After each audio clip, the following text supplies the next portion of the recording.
Hello, everyone. Welcome to FANzine Live.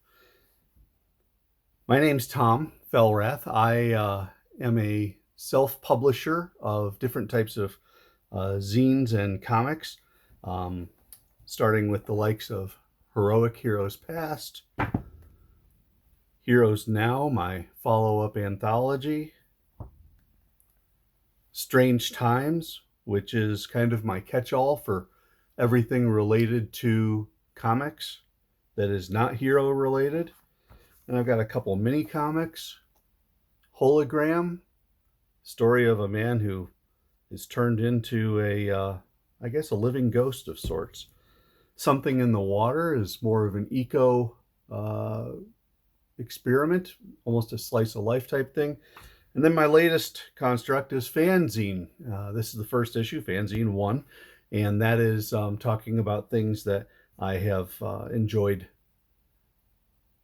over the years related to zines, comics, pop culture, art, music, you name it. It's going to be in here eventually. So that's that. I'd like to share with you, this is me, and a little bit of my background. I was in small press comics back in the mid 80s, during high school for me.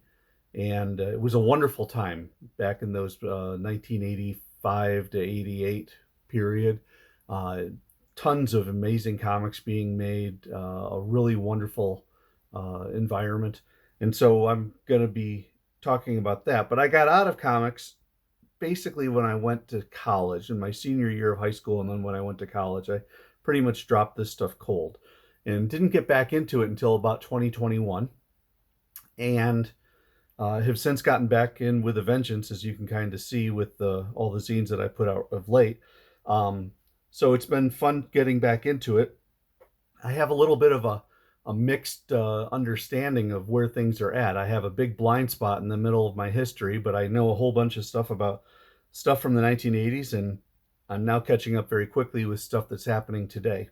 So it'll be fun to be able to do this show with you, and that brings us to FANzine Live. Oh, Phoenix Productions is my cottage label for my zines.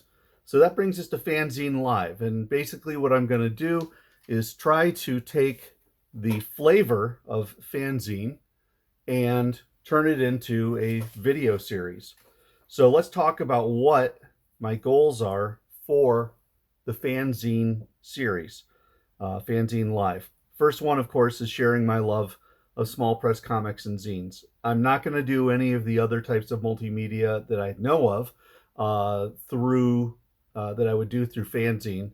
I'm going to try to keep FANzine Live strictly to comics, strictly to small press and independent zines.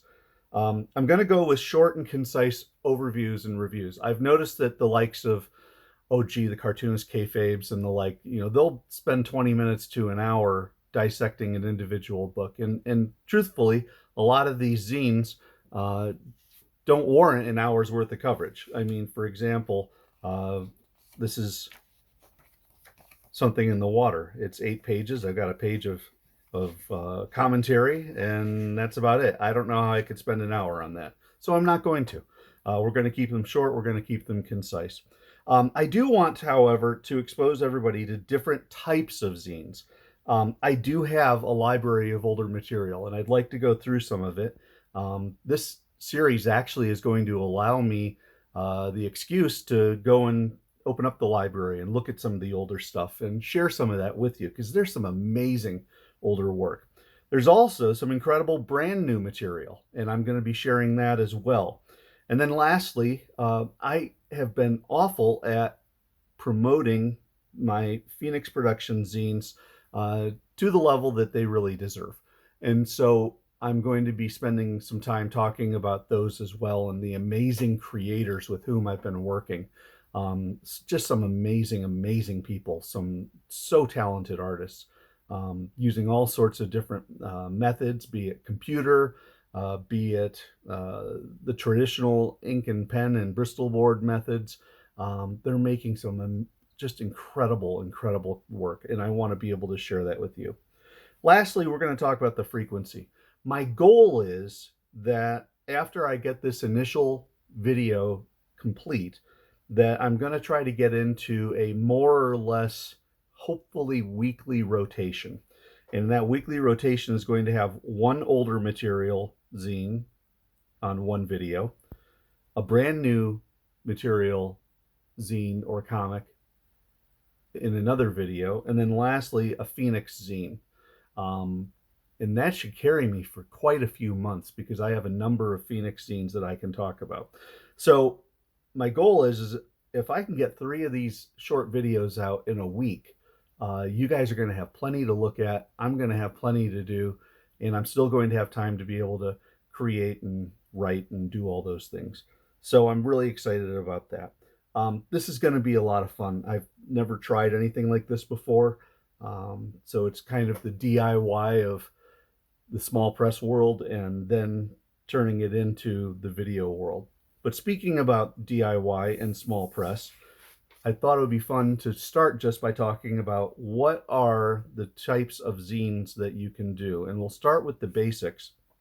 This is a little mini comic that was created back in, I think it was 85, 86. It was in 85 or 86.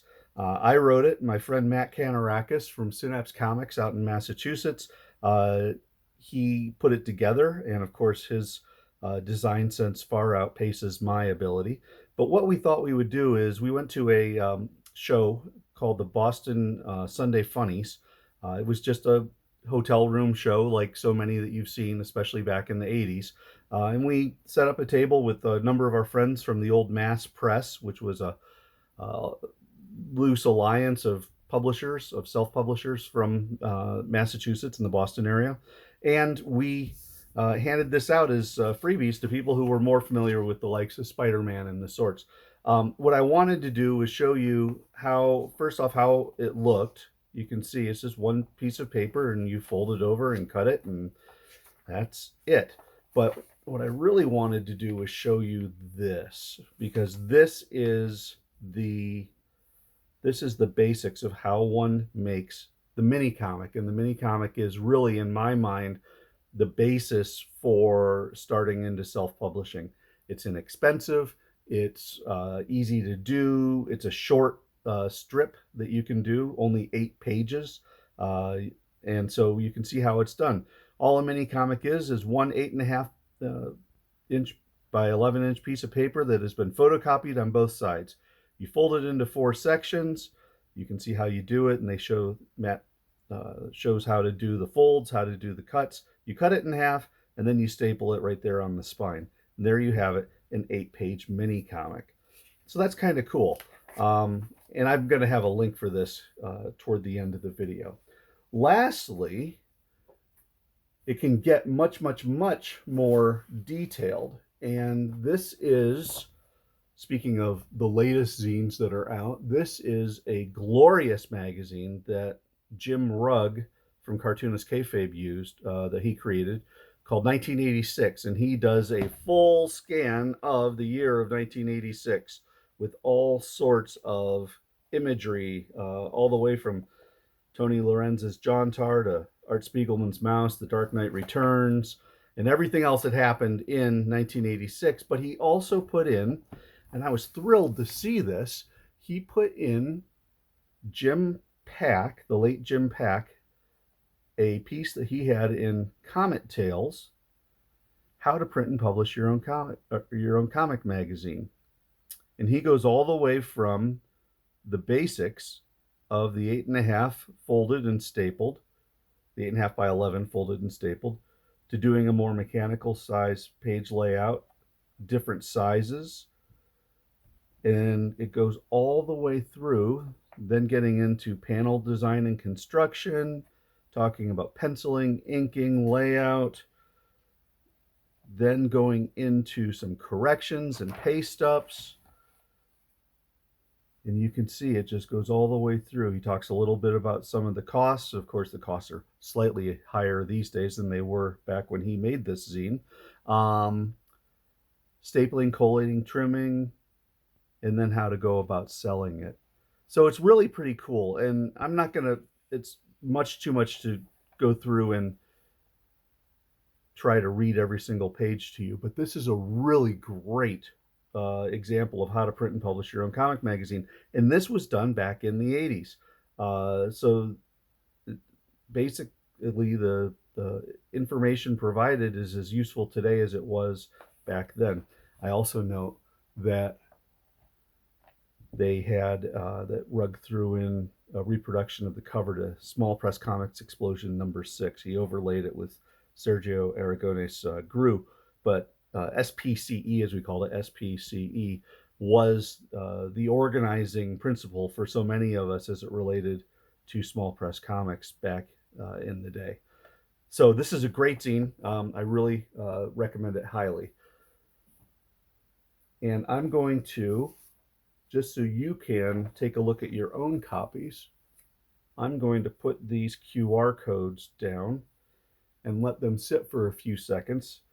You can download a free PDF of The Wild World of Small Press through that QR code. You can get to the order page for Jim's 1986 zine, which I believe is $20. It's an 80-page zine, full-size magazine, black and white, professionally done. It is a great zine. It's worth $20 if you're into such things.